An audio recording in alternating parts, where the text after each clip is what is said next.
ఆంధ్రప్రదేశ్ ప్రభుత్వం అత్యంత ప్రతిష్టాత్మకంగా యోగాంధ్ర వేడుకలను నిర్వహించడం జరిగింది.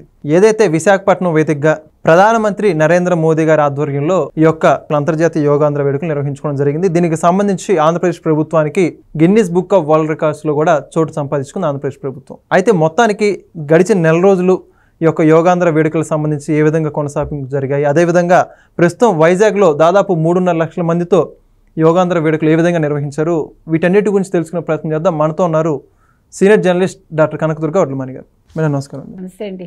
యోగాంధ్ర అంతర్జాతీయ యోగాంధ్ర వేడుకలకు సంబంధించి దేశవ్యాప్తంగా, ఒక రకంగా చెప్పాలంటే ప్రపంచవ్యాప్తంగా కూడా వైజాగ్ వైపు చూసే విధంగా యోగాంధ్ర వేడుకలు అత్యంత ఘనంగా నిర్వహించినట్టు మనకు అర్థమవుతుంది. ఇప్పటికే చూసుకుంటే ప్రధాని మోదీ గారు కూడా ఒక కార్యక్రమంలో పాల్గొన్నారు.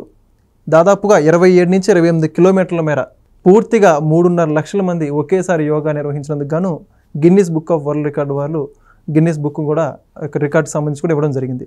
మొత్తానికి యోగాంధ్ర వేడుకలు ఆంధ్రప్రదేశ్ ప్రభుత్వం నిర్వహించిన తీరు గురించి మీరేమంటారు? అద్భుతంగా జరిగిందండి. అంటే మీరు అడగచ్చు వైజాగ్ ఎందుకు వేదికగా చేసుకున్నారు. దానికి ముఖ్యమైన కారణం మనకి అక్కడ ఉండే ఆ సాగర తీరం. అవును, చాలా చక్కగా ఉంటుంది. మెయిన్ అది ఒకటి. 2 వైజాగ్ అన్ని రకాలుగా కూడా అనుకూలంగానే ఉంటుంది. అంటే మనకి సాగర్ తీరం లేకపోవడం వల్ల మనం అమరావతి కానీ విజయవాడలో కానీ నిర్వహించలేకపోయాం, లేకపోతే నిర్వహించి ఉండేవాళ్ళు. ఏది ఏమైనా మీరు అన్నట్టుగా మొత్తం 5 లక్షల మంది పాల్గొన్నారు. వాళ్ళు చెప్పినట్టుగా 3.5 లక్షలు ఈ ఆర్కే బీచ్ ఆ తీరం మొత్తమును, తర్వాత వివిధ ఏమంటారు యూనివర్సిటీ దాంట్లో మైదానాల్లోనూ చాలా చోట్ల జరిగాయి. సో ఎక్కడికక్కడ జరుపుకున్నారు. అయితే మీరు అన్నట్టుగా ఇన్ని కోట్లు ఖర్చు పెట్టి ఈ యోగా డే చేయటం అవసరమా అని చాలామందికి డౌట్ రావచ్చు. అవును, కొంతమంది ప్రజాధనం వృధా చేశారని వైఎస్ఆర్సీపీ అంటే రాజకీయ దుమారం లేపుతున్నారు దీంట్లో కూడా. అంటే మీకు ఫస్ట్ ఏంటంటే ప్రజల ఆరోగ్యం పట్టని వాళ్ళు మాట్లాడతారు. ఓకే, ఇప్పుడు మెయిన్గా యోగాని ఎందుకు చేశారు? 11వ సంవత్సరంలోకి అడుగు పెడుతోంది. అంటే యోగాని అంతర్జాతీయ యోగా దినంగా జూన్ 21న గుర్తించి 11 సంవత్సరాలు ఇప్పటికి. ఒకటి. రెండోది ఐక్యరాజ్య సమితి గుర్తించింది. ఓకే, అది చాలా ముఖ్యమైన విషయం. 165 దేశాల్లో యోగా చేస్తున్నారు. అది అంటే పాపం వైసీపీ వాళ్ళకి తెలుసో లేదో నాకు తెలియదు, నాకు కూడా చాలా అవగాహన తక్కువ, అయినా వాళ్ళకి చెప్పడానికి ప్రయత్నిస్తున్నాం. ఓకే. ఇంకొకటి, అసలు యోగా అనేది వాళ్ళ కొత్తగా వచ్చింది కాదు. యోగా గురించి మొట్టమొదట మీకు ఋగ్వేదంలో ప్రస్తావించబడింది.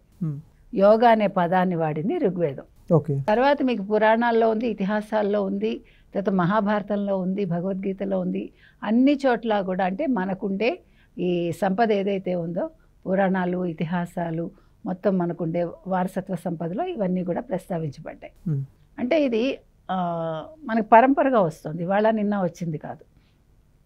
అంత ప్రాముఖ్యత ఉన్న ఈ యోగా చేయటం వల్ల ఏమవుతుందండి, ఇప్పుడు ఆరోగ్య ప్రదేశ్గా ఆంధ్రప్రదేశ్ని మార్చాలనే ఒక సదుద్దేశంతో యోగాంధ్రాన్ని నిర్వహించారు. యోగాంధ్ర దినంగా ఇవాళ అక్కడ చేయటం జరిగింది. అంటే ఆరోగ్యం అనేది ఈరోజు చాలా ముఖ్యం. అది ఇవాళ మొత్తం అందరూ కూడా ప్రస్తావించారు. మోదీ గారు ప్రస్తావించారు, చంద్రబాబు నాయుడు గారు ప్రస్తావించారు, పవన్ కళ్యాణ్ ప్రస్తావించారు. అంటే మీకు ప్రతి ఒక్కళ్ళు ప్రస్తావించడం జరిగింది.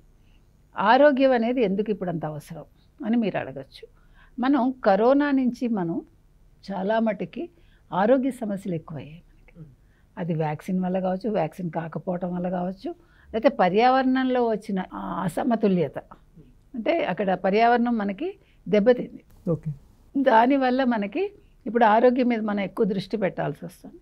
మనం యాక్చువల్గా కరోనా నుంచి ప్రతి వాళ్ళు కూడా ఆహార విషయాల్లో కావచ్చు, లేదా ఆరోగ్య విషయంలో కావచ్చు, ప్రతి దాంట్లోనూ ఒక ప్రత్యేక శ్రద్ధ కనబరుస్తున్నారు. అంటే సడన్గా మనకి ప్రమాదాలు జరుగుతున్నాయి, అంటే ప్రాణాలు పోతున్నాయి చిన్న చిన్న వాళ్ళకి.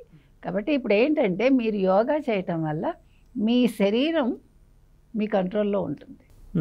అది చాలా అవసరం. అంటే మిమ్మల్ని మీరు నియంత్రించుకుని మీరు తీసుకునే ఆహారం మీరు సవ్యంగా తినగలుగుతారు. ఇప్పుడు మీ ఉద్యోగ ధర్మంలో మీరు ఒక సమయాన్ని పాటించరు, సమయానుకూలంగా భోజనం చేయరు, సమయానికి నిద్రపోవడం లేదు. వీటన్నింటికీ కూడా ఒక సరైన ఒక ఔషధం యోగా. ఓకే, యోగా చేయటం వల్ల ఏమవుతుందంటే మనకి చక్కటి నిద్ర వస్తుంది. ఈ కంటి కింద వలయాలు ఇవన్నీ కూడా తగ్గుతాయి మనకి. తర్వాత ఆహారం మనం తినేది అంటే అన్నం తినటం వేరు, అన్నాన్ని మనం అనుభవిస్తూ తినటం వేరు, ఇష్టంగా తినటం వేరు. అది చాలా అవసరం. ఇప్పుడు మీరు గబగబా 5 నిమిషాల్లో తినేస్తారండి. దానివల్ల మీకు మీ పళ్ళ గట్టితనం ఉండదు, ఆ మెతుకులు మీకు లోపలికి వెళ్ళి అరగటానికి టైం పడుతుంది. దానివల్ల మీకు పొట్టలో కూడా చాలా తేడా చేస్తుంది. అలా కాకుండా మీరు తినే అన్నాన్ని 5 నిమిషాలు తినేది 10 నిమిషాలు 15 నిమిషాలు నెమ్మదిగా నవిలి తిని ఆ రుచిని ఆస్వాదిస్తూ తిన్నారనుకోండి, అది మీకు శరీరం మీద చాలా చక్కగా పనిచేస్తుంది, ఒక బలాన్ని ఇస్తుంది మనకి. అంటే మన శరీరావయవాలన్నీ కూడా చక్కగా పనిచేస్తాయి. సో దీనికి అన్నిటికీ root cause yoga. Okay. Yoga చేయటం వల్ల మనం మానసికంగా కూడా దృఢంగా అవుతాం. మనం చాలా తేడా ఉంటుందండి మీకు. అంటే మొహంలో ఒక చేసే కొద్దీ మీరు ఒక నిష్టగా చేసుకుంటూ వెళ్ళారనుకోండి, నిష్ట అంటే ఏమీ లేదు, మళ్ళీ మీరు ఏంటంటే ఆచారాలు చెప్తారా నిష్ట అంటున్నారంటే కాదు. మనం ఒక సమయానికి ఒక పని చేయటం, ఒక పద్ధతిగా ఒక పని చేయటం, ఆ చేసిన దాన్ని మనం అనుభవిస్తూ చేయడం. ఇప్పుడు మీరు పొద్దున్న 5ంటికి చేయాలనుకుంటారు, లేదా 6ంటికి చేయాలనుకుంటారు, లేదు 7ంటికి చేయండి. ఒక నిర్ణీత సమయంలో ఒక పనిని చేయటం వల్ల ఏమవుతుందంటే మీకు ముఖవర్చస్సు పెరుగుతుంది. అంటే అనారోగ్య లక్షణాలు ఏవి ఉండవు. ఈ చిన్న చిన్న అనారోగ్యాలు వస్తుంటాయి చూడండి, ఏదైనా మనకి ఒక డస్ట్ పడదు, ఏదో అలర్జీలు వస్తాయి, ఇవన్నీ కూడా తగ్గిపోతాయి. ఇప్పుడు ప్రధాన సమస్య అలర్జీలు. పిల్లలకి కాదు, పెద్దలకు కాదు, అందరికీ కూడా. బయటికి వెళ్తే తుమ్ములు, లేకపోతే కళ్ళు ఎర్రగా అయిపోతాయి మనకి, ఏదైనా ఒక వాసన పీల్చలేము మనం గట్టిగా. మీరు అంటే మీకు కాలుష్యం ఎక్కువైపోయింది కాబట్టి, వెహికల్స్ ఎక్కువైపోయాయి కాబట్టి బయటికి వెళ్ళినప్పుడు మనం చాలా ఇబ్బందులకు గురవుతున్నాం. తల తిరగడం దానివల్ల, లేకపోతే తలనొప్పి రావడం, వికారం రావడం, వీటన్నింటినీ నియంత్రిస్తుంది. అంటే ఒక పావుగంట అరగంట మీరు యోగాకి కేటాయించడం వల్ల మీరు డాక్టర్ దగ్గరికి వెళ్ళాల్సిన అవసరం కూడా తగ్గిపోతుంది. దీనివల్ల ఉండే మంచి ఆహారం కూడా, మీరు నట్స్ తీసుకుని తక్కువ ఆహారమే తీసుకుంటాం, అంటే వండిన ఆహారమే తింటాం, కానీ ఆ తినే దాంట్లో మీరు నాన్ వెజ్ తినేవాళ్ళు తినేసి తప్పులేదు. అది అంటే ఒక నియంత్రణ. శని ఆదివారాలు తిందామా, అయితే వారంలో 3 సార్లు తినడం, మిగతా 3 రోజులు మీరు మామూలు వెజిటేరియన్ ఫుడ్ తినడం. ఇట్లా అంటే అన్ని రకాలుగా మిమ్మల్ని మీరు కంట్రోల్లో పెట్టుకోవటం వల్ల మీరు మీ ఉద్యోగ ధర్మాన్ని మీరు చక్కగా నిర్వర్తిస్తారు, మీరు ఆరోగ్యంగా లేస్తారు, ఇంట్లో పనులు ఆరోగ్యంగా చేసుకుంటారు. సో ఇవాళ వాళ్ళు చెప్పినట్టుగా ఒక క్లస్టర్లో 1000 మంది చొప్పున 3,26,000 మందిని మొత్తం అక్కడ పెట్టడం జరిగింది. ఇక్కడ బీచ్ సాగర్ తీరంలో ఇవాళ ఏర్పాటు చేయడం జరిగింది. అద్భుతంగా ఉంది మన విజువల్స్ చూస్తే. అంటే చెప్పింది యథాతథంగా అక్కడ చేయగలిగారు, ఎక్కడ ఒక చిన్న తేడా రాకుండా. అంటే ఒక కార్యక్రమాన్ని నిర్వహించటం అనేది శ్రద్ధ పట్టి చేస్తే, లోకేష్ కావచ్చు, మన రామ్మోహన్ నాయుడు కావచ్చు, అంటే వీళ్ళందరూ శ్రద్ధ పట్టి ఇవాళ లోకేష్ని చాలా ప్రశంసించారు మోదీ గారు. అంటే ఇవాళ మోదీ గారు ఎందుకు ప్రశంసించారు, మళ్ళీ దీని మీద ఒక కాంట్రవర్సీ.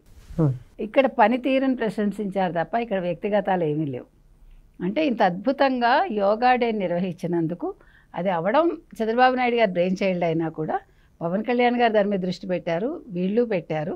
ఇవాళ ట్రైబల్ గిరిజన పిల్లలు 1,25,000 మంది 1,26,000 మంది సూర్య నమస్కారాలు చేసి అదొక రికార్డు. తర్వాత ఇవాళ ఒక ప్రత్యేకంగా ఒక పోస్టల్ స్టాంప్ విడుదల చేశారు, అది ఒక రికార్డు. అంటే ఎన్ని రికార్డ్స్ చూడండి, ఇంతవరకు జరగలేదు అది. అంటే ఆంధ్రప్రదేశ్లో మనం చేయడం అనేది నిజంగా అంటే మనకి ప్రైడ్. అది దానికి ఒక మోదీ గారు రావడం. మరి జగన్మోహన్ రెడ్డి 5 ఏళ్ళు ఎందుకు చేయలేదు? ఇప్పుడు ఇవాళ వీళ్ళ మీద పడి ఏడ్చే కంటే would have done it last year. ఎందుకంటే అంటే జూన్ 21 కొత్త ప్రభుత్వం వచ్చేసిందిలేండి, కనీసం 2022లో చేసి ఉండొచ్చు కదా. ఆయనకి అప్పటికి మోదీ గారితో బాగానే ఉంది కదా, సంబంధాలు సత్సంబంధాలే ఉన్నాయి. అంటే నేను అనేది ఒకళ్ళు చేస్తే మనం బాధపడే కంటే, మనం ఆ అధికారంలో ఉన్నప్పుడు మనం చేసి దాన్ని నిరూపించుకుంటే బాగుంటుంది. ఎప్పుడు ఒక మంచి చేస్తే ఏడవడం కాదండి ఎవరైనా సరే. ఇప్పుడు కూటమి వాళ్ళు ఏమి ఏడవట్లేదుగా జగన్మోహన్ రెడ్డి మీద పడి, అవసరం కూడా లేదు.